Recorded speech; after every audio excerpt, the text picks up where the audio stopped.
Te voici dans le thème 3 d'histoire qui s'intitule, et tu peux le noter dans ton cahier en rouge, Société, culture et politique dans la France du 19e siècle.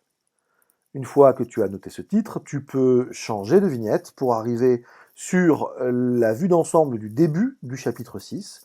Tu peux changer de vignette pour zoomer sur le titre du chapitre que tu notes en rouge dans ton cahier. Chapitre 6, 2 points. Une difficile conquête, le droit de vote, 1815-1870. Tu peux changer de vignette pour noter la problématique. Comment le droit de vote concerne-t-il de plus en plus de citoyens au cours du 19e siècle?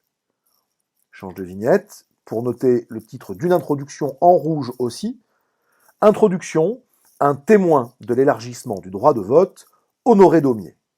Tu vas changer de vignette pour arriver donc sur une étude de cas qui est consacrée au caricaturiste Honoré Daumier. Cette étude de cas comporte plusieurs documents. Le premier, c'est une photographie d'Honoré Daumier par Nadar, un des plus fameux photographes du 19e siècle. Une petite biographie est associée à cette photo.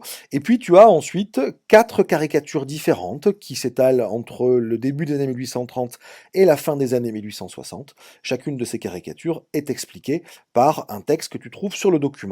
En changeant de vignette, tu as des questions qui sont associées. Tu vas pouvoir mettre le son en pause et quand tu le remettras, tu auras donc la correction aux différentes questions.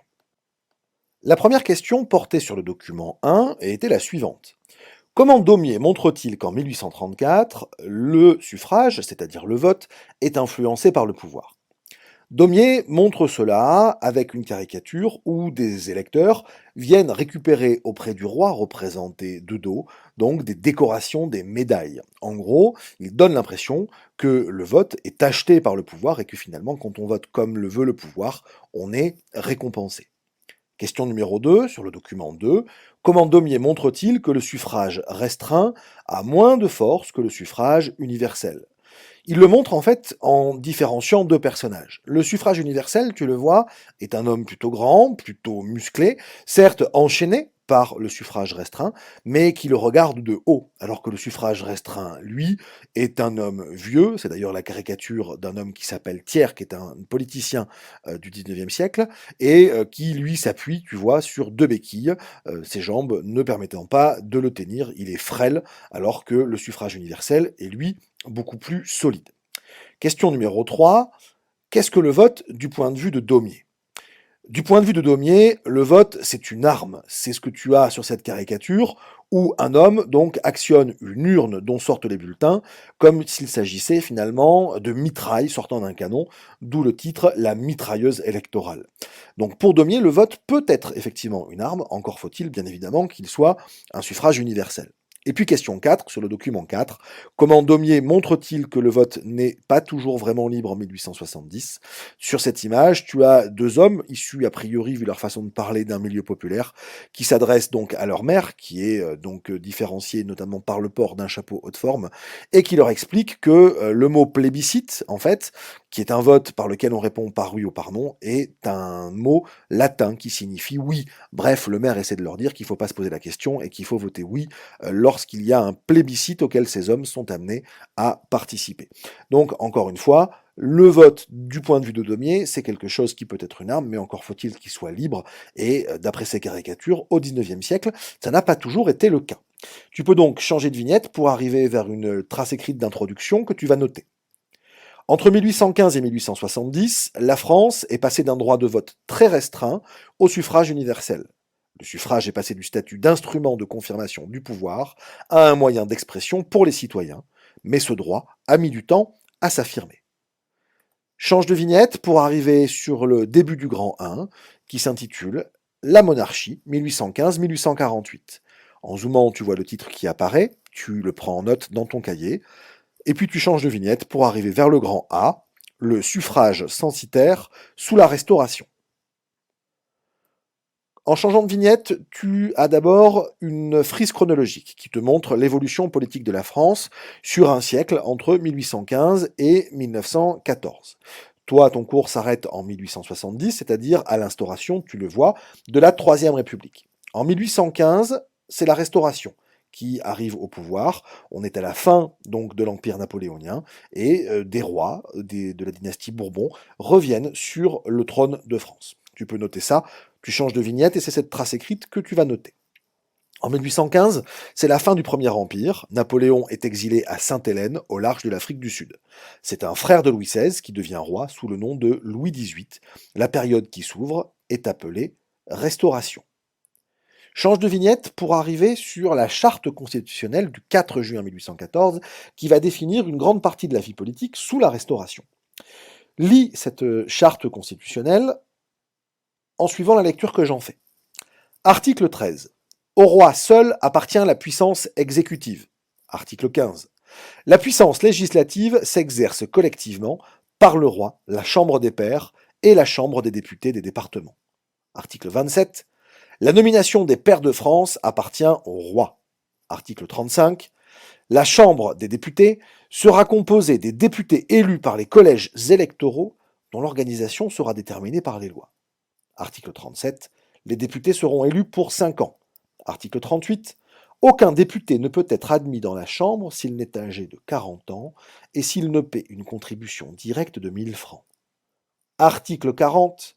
Les électeurs qui concourent à la nomination des députés ne peuvent avoir droit de suffrage s'ils ne paient une contribution directe de 300 francs et s'ils ont moins de 30 ans.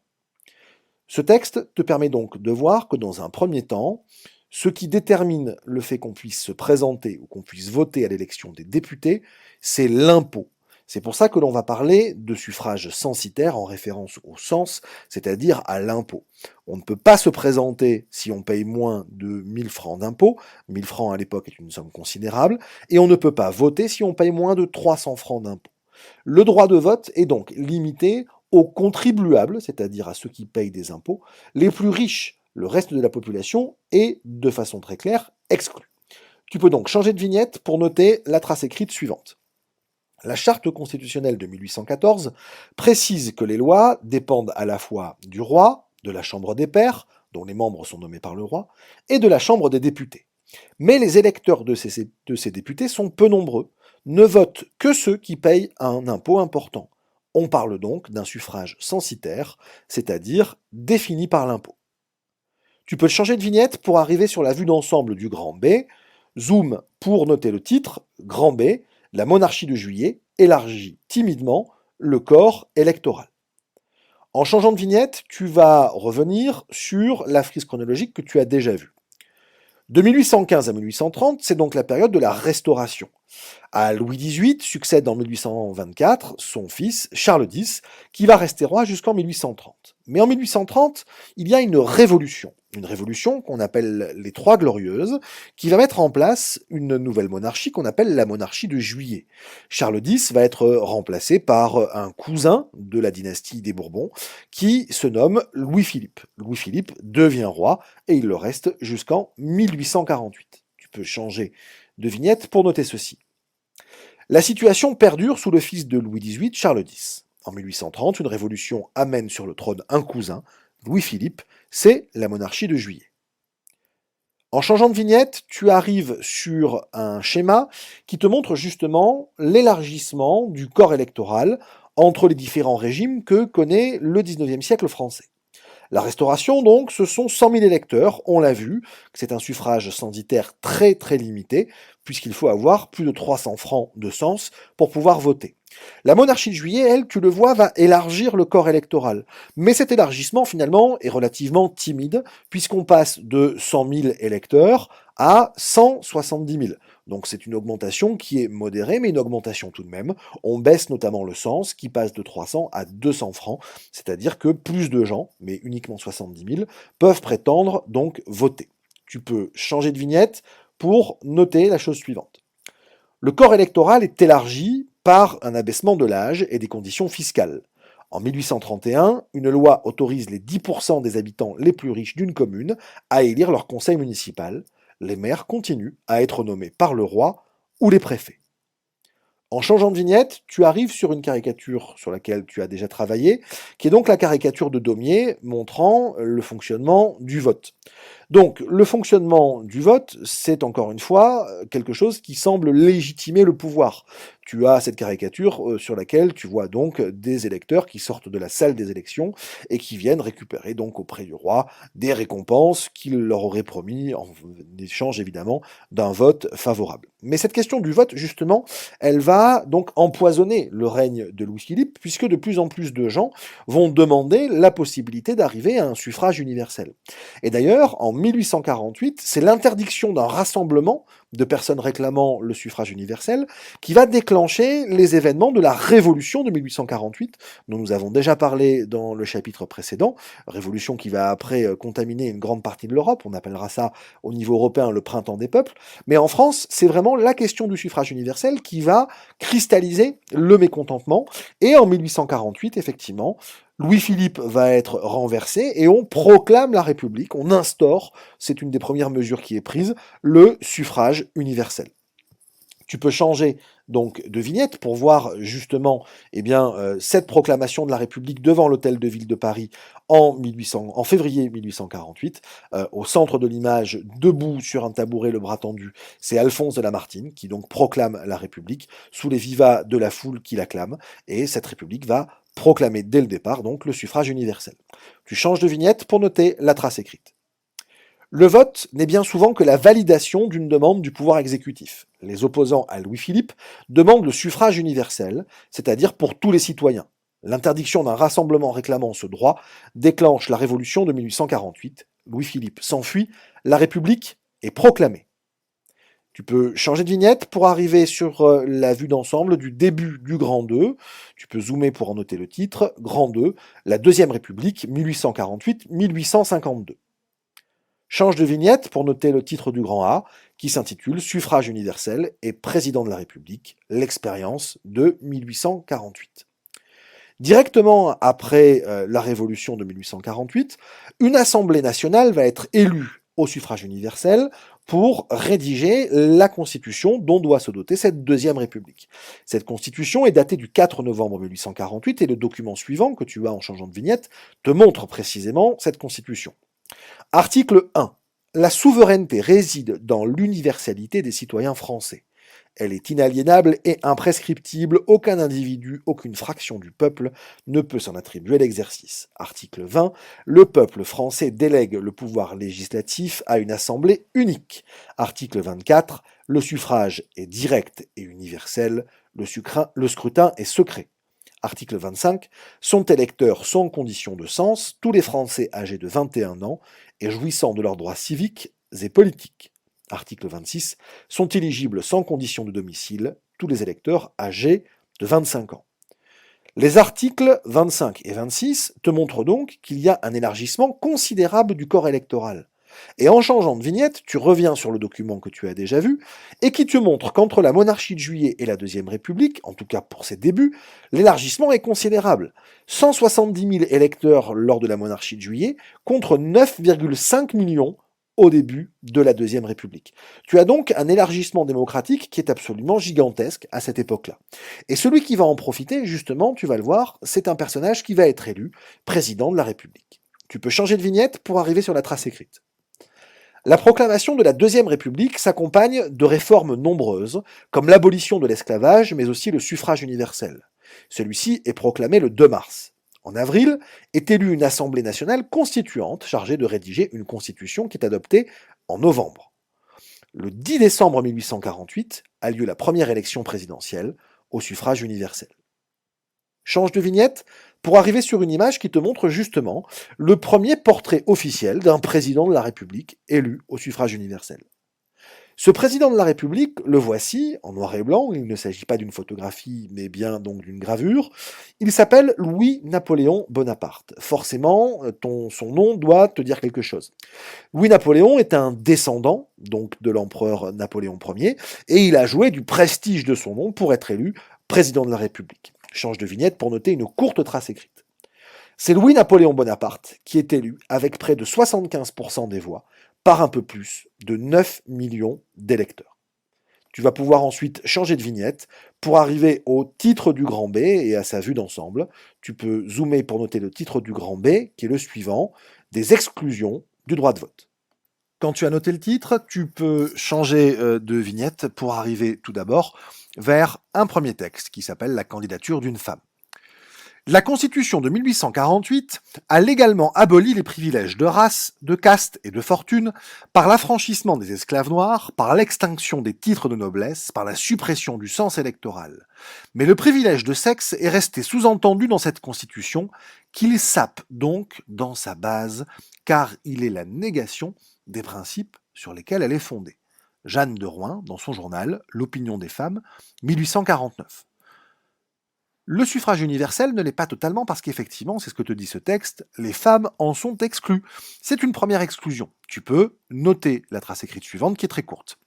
Le suffrage universel ne concerne toutefois pas tout le monde. Les femmes en sont encore exclues pour près d'un siècle.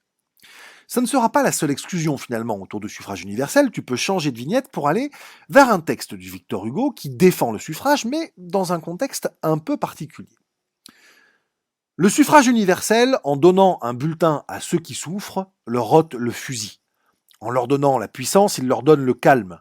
Le suffrage universel dit à tous « Soyez tranquilles, vous êtes souverains ». Il y a dans l'année un jour où celui qui vous obéit se voit votre pareil, où celui qui vous sert se voit votre égal. Il y a un jour dans l'année où le gagne-pain, le journalier, le manœuvre, prend dans sa main durcie par le travail, les ministres, les représentants, le président de la République et dit « La puissance, c'est moi ». Quelle satisfaction et par conséquent quel apaisement. C'est la fin de la force brutale, c'est la fin de l'émeute, le droit à l'insurrection, aboli par le droit de suffrage. Victor Hugo, discours à l'Assemblée, 21 mai 1850. Si Victor Hugo fait ce discours en mai 1850, c'est parce que, à cette époque-là, le gouvernement essaye de mettre en place un projet de loi pour limiter à nouveau le suffrage.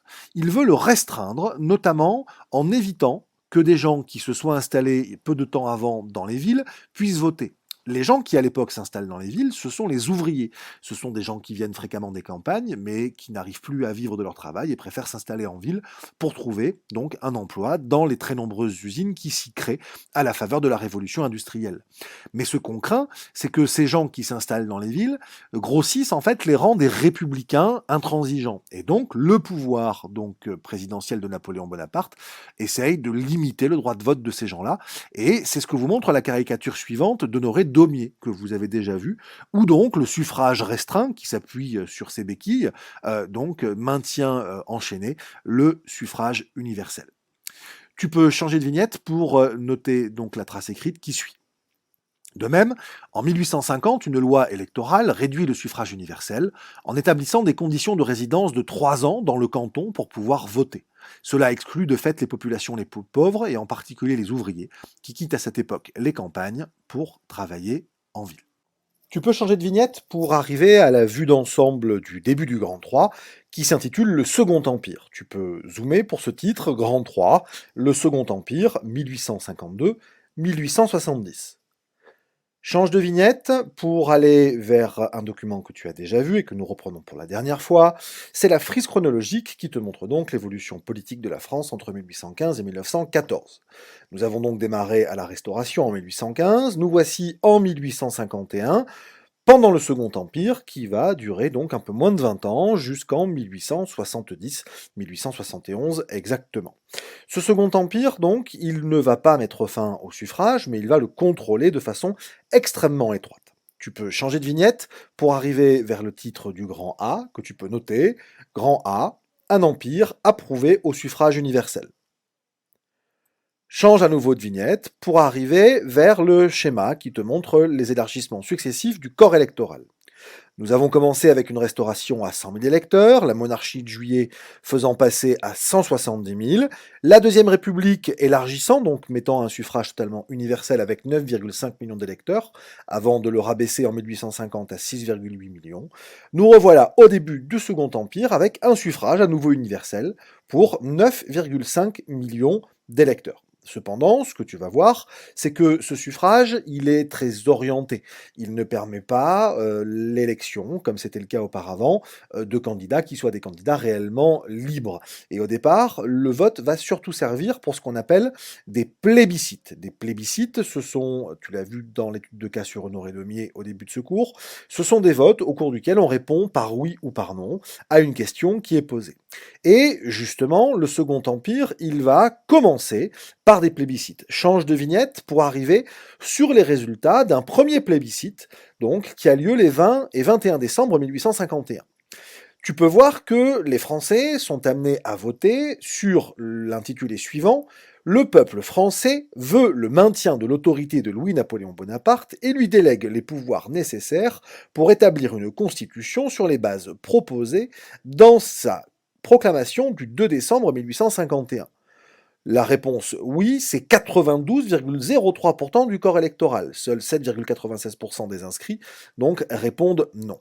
Dans un premier temps, le président de la République, qui est donc Louis-Napoléon Bonaparte, et qui aurait dû normalement quitter son poste au bout de 4 ans, demande aux Français de dire « Permettez-moi de rester un peu plus longtemps ». Et s'il veut rester un peu plus longtemps, c'est parce que dans un second plébiscite, qui y a lieu quasiment un an plus tard, tu peux changer de vignette pour le voir, les 20 et 22 novembre 1852, Louis-Napoléon Bonaparte, voilà ce qu'il demande aux Français. Il leur demande de se prononcer sur un plébiscite dont l'intitulé est le suivant: Le peuple veut le rétablissement de la dignité impériale dans la personne de Louis-Napoléon Bonaparte, avec hérédité dans sa descendance directe, légitime ou adoptive, et lui donne le droit de régler l'ordre de succession au trône dans la famille Bonaparte, ainsi qu'il est prévu par le Senatus Consulte du 7 novembre 1852.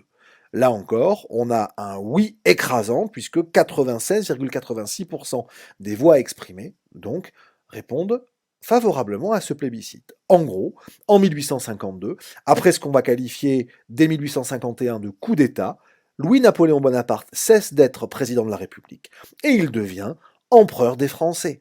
Il reprend la charge qui était celle finalement de son oncle, Napoléon Ier, et il rétablit l'Empire, la République cesse d'exister, on revient à un régime impérial. Tu peux changer de vignette pour noter la trace écrite suivante. Après son élection à la présidence de la République, Louis-Napoléon Bonaparte ne s'oppose pas à la limitation du corps électoral par l'Assemblée. Il s'empare même de tous les pouvoirs le 2 décembre 1851 par un coup d'État.